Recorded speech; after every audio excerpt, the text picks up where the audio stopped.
नमस्कार दोस्तों, साइंस के 500 के अति महत्वपूर्ण क्वेश्चंस की श्रृंखला में आज हमारा दूसरा वीडियो है। इससे पहले मैंने एक वीडियो अपलोड कर दिया है, तो उसे जाकर के आप देख सकते हैं फ्रेंड्स, आपको काफ़ी लाभ मिलेगा।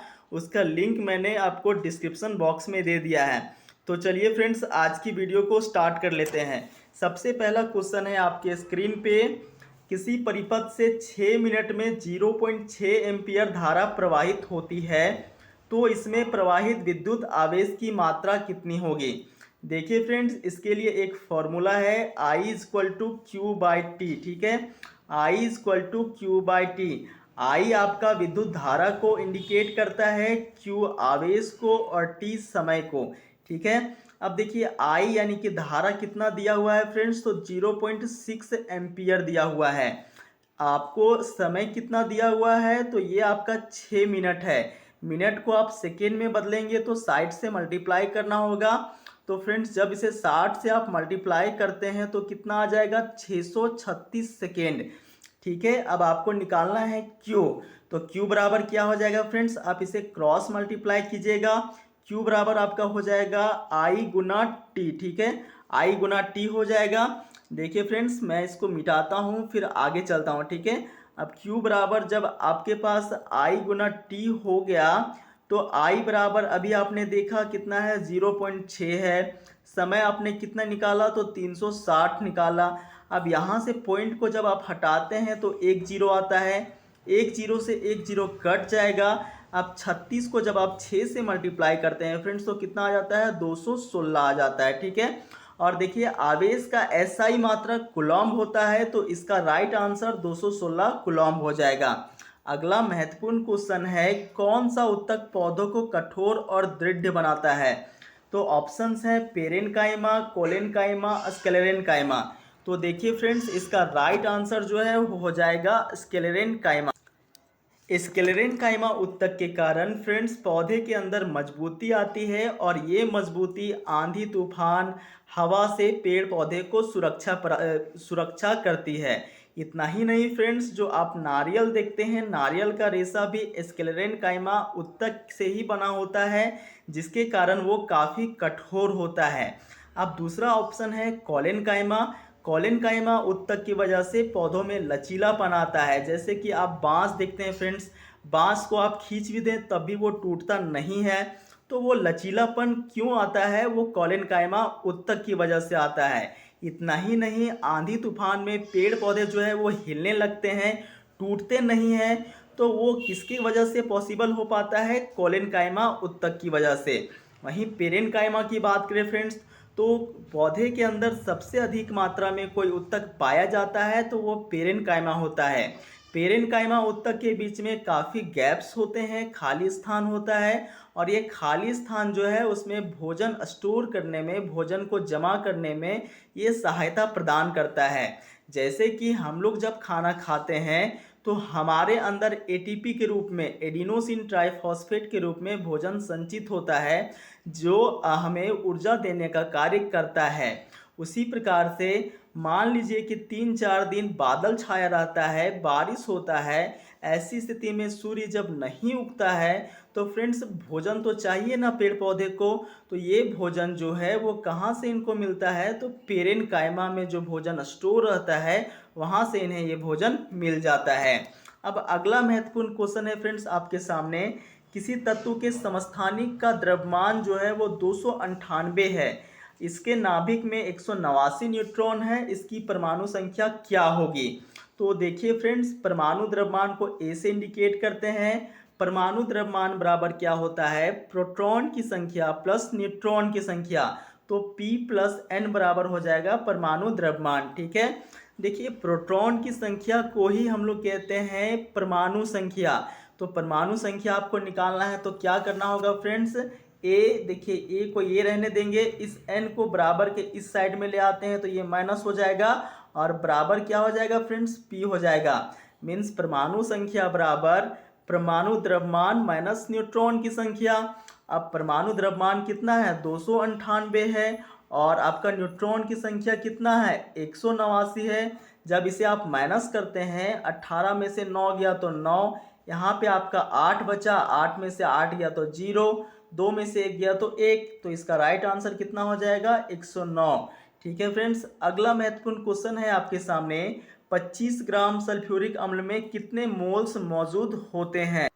तो देखिए फ्रेंड्स, मोलों की संख्या को हम लोग n से इंडिकेट करते हैं, तो आपको निकालना है मोलों की संख्या। ठीक है, तो मोलों की संख्या बराबर होता है दिया गया द्रव्यमान बटा, देखिए फ्रेंड्स, दिया गया द्रव्यमान बटा आपका क्या हो जाएगा, तो बटा आपका हो जाएगा आणविक द्रव्यमान। ठीक है, आणविक द्रव्यमान। तो फ्रेंड्स, इसको हम लोग छोटा m से इंडिकेट करते हैं और आणविक द्रव्यमान को बड़ा M से। तो मोलों की संख्या बराबर क्या हो गया, दिया गया द्रव्यमान बटा आणविक द्रव्यमान। अब फ्रेंड्स देखिए, यहाँ पे आपको दिया गया द्रव्यमान कितना है 25 है, आणविक द्रव्यमान कितना है, तो आणविक द्रव्यमान हम सल्फ्यूरिक अम्ल का निकाल लेते हैं। ठीक है फ्रेंड्स, तो देखिए आपका सल्फ्यूरिक अम्ल का जो सूत्र होता है वो होता है H2SO4। इसमें कौन कौन से तत्व हैं, तो हाइड्रोजन है, सल्फर है, ऑक्सीजन है। तो सबसे पहले हाइड्रोजन का परमाणु द्रव्यमान कितना होता है फ्रेंड्स, तो हाइड्रोजन का परमाणु द्रव्यमान 1 ही होता है और हाइड्रोजन के अणुओं की संख्या कितनी है 2 है। 2 को 1 से मल्टीप्लाई करेंगे तो कितना आएगा 2 आ जाएगा। अब देखिए सल्फर है, सल्फर का परमाणु संख्या कितना होता है फ्रेंड्स, तो 16।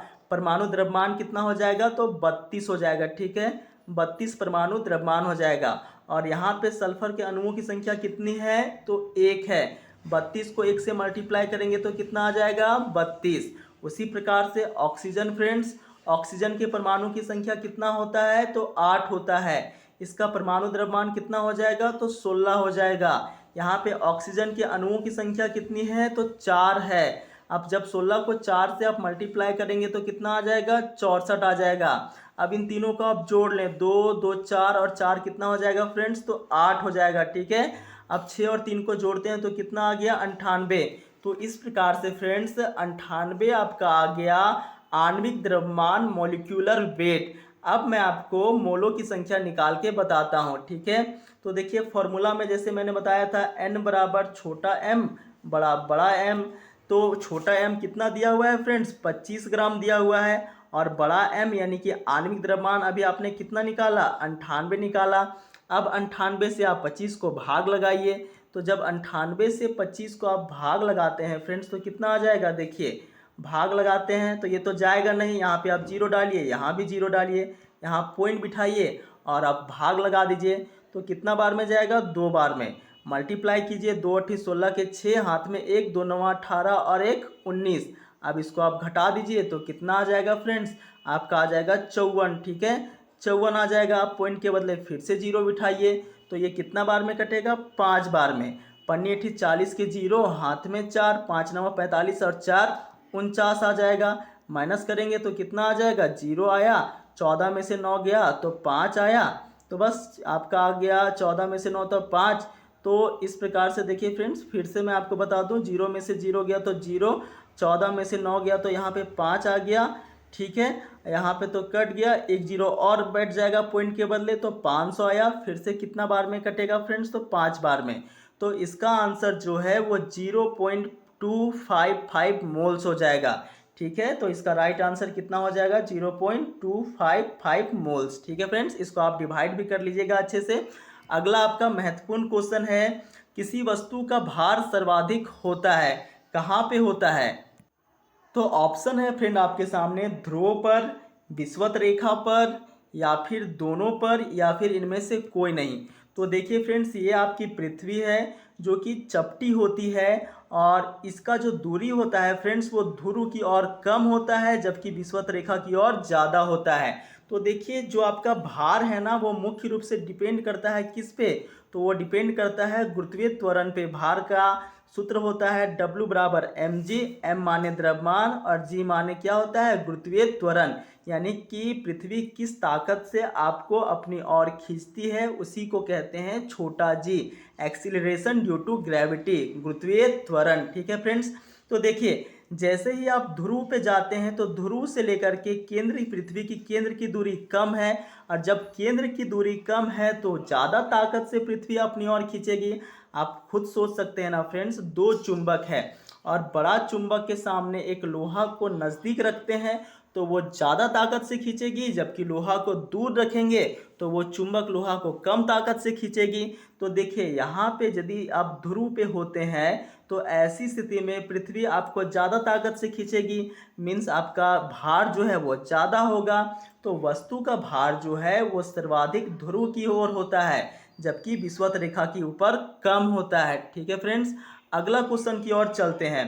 अगला क्वेश्चन है आपका, विद्युत बल्ब में आमतौर पर रासायनिक रूप में कौन सी निष्क्रिय गैस भरी जाती है?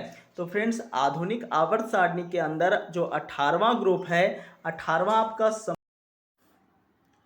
तो फ्रेंड्स, आधुनिक आवर्त सारणी के 18वें ग्रुप का बात करें तो इसमें से मुख्य रूप से आपके तत्व होते हैं helium, neon, argon, krypton, xenon. ये सब प्रमुख तत्व वहाँ पे पाए जाते हैं।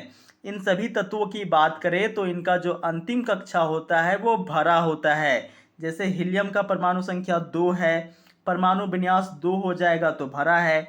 नियॉन की बात करें तो परमाणु संख्या 10 होता है। इसका इलेक्ट्रॉनिक विन्यास को देखें फ्रेंड्स तो 2 और 8 होगा, तो इसका भी अंतिम कक्षा भरा है। वहीं आर्गन का परमाणु संख्या 18 है। इसका इलेक्ट्रॉनिक विन्यास करेंगे तो 2 हो जाएगा, 8 हो जाएगा, फिर से 8 हो जाएगा, तो इसका भी अंतिम कक्षा भरा होता है। इस कारण से जो 18वां ग्रुप होता है वो सभी तत्व जो है वो निष्क्रिय गैस होते हैं, किसी से कोई अभिक्रिया नहीं करते हैं, शांत होते हैं।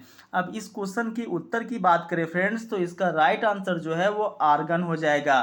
फ्रेंड्स, आर्गन जो है वो आपका टंगस्टन, यानी जो विद्युत बल्ब के अंदर जो धातु है टंगस्टन, उसको ऑक्सीकृत होने से बचाता है। इसका मतलब ये है कि उसे ऑक्सीजन के संपर्क में आने से बचाता है, और इस कारण से हमारा जो टंगस्टन है वो टूटने से, ब्रेक होने से बच जाता है।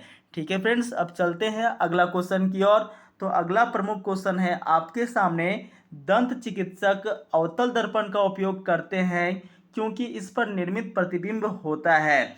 तो फ्रेंड्स, अवतल दर्पण का उपयोग दंत चिकित्सक के द्वारा इसलिए किया जाता है क्योंकि इस पे बनने वाला जो प्रतिबिंब है वो बड़ा बनता है और आभासी बनता है। आप खुद ही सोचो फ्रेंड्स कि यदि मान लीजिए बड़ा इमेज नहीं बने तो जो चिकित्सक होगा, डॉक्टर होगा, वो दांत के बीच में कहाँ सड़न है, कहाँ बैक्टीरिया है, कैसे आइडेंटिफाई कर पाएगा, कैसे पता कर पाएगा? इसलिए वो अवतल दर्पण का उपयोग करता है ताकि बड़ा इमेज बन सके और वो आसानी से आइडेंटिफाई कर सके कि दांत के अंदर एक्चुअली में कहाँ पे समस्या है।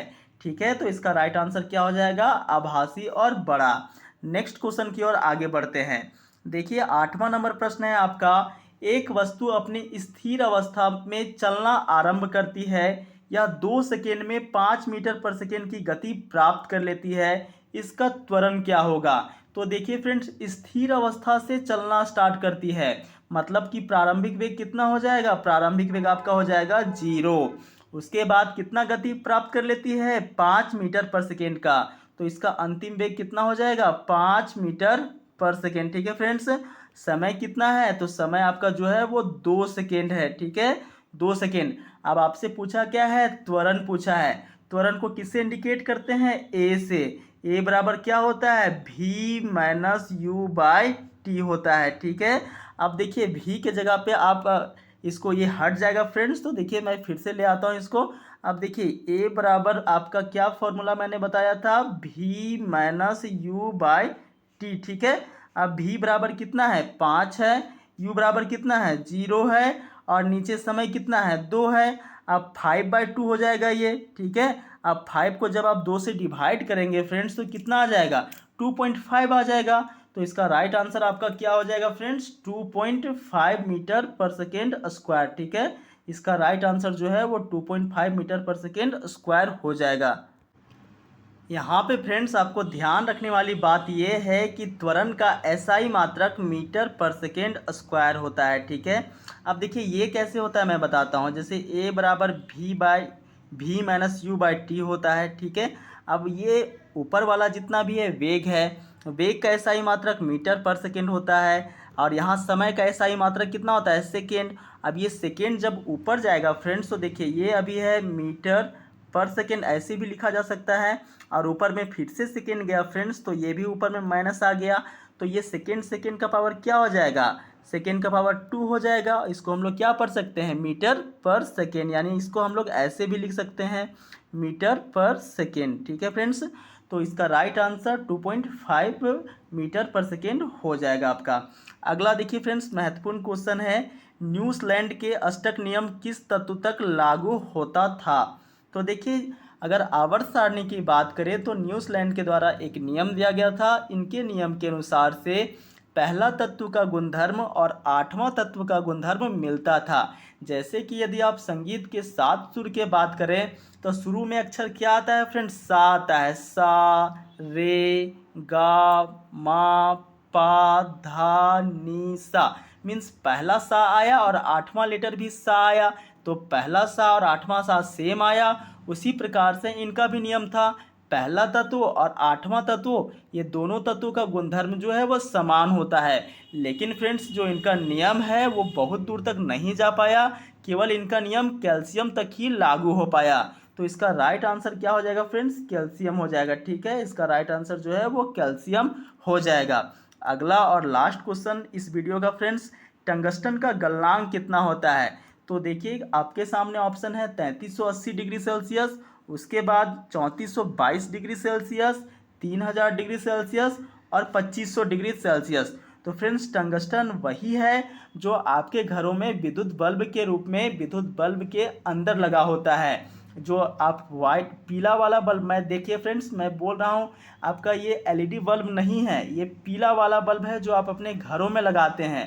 तो पीला वाला बल्ब के अंदर जो आपका लगा रहता है, जो जलता है फ्रेंड्स, वही टंगस्टन होता है। और ये टंगस्टन आपका जो है, इसका गलनांक 3380 डिग्री सेल्सियस होता है। इससे पहले ये मेल्ट नहीं हो सकता है, मतलब ये गलेगा नहीं जब तक कि इसे इतना तापमान नहीं दिया जाए। तो फ्रेंड्स, आपको वीडियो कैसा लगा कमेंट सेक्शन में ज़रूर बताएं। आगे आपके लिए इसी प्रकार के श्रृंखला लाते रहेंगे। यदि वीडियो अच्छी लगी हो तो चैनल को सब्सक्राइब करें, वीडियो को लाइक करें। मिलते हैं फ्रेंड्स अगले वीडियो में, तब तक के लिए नमस्कार।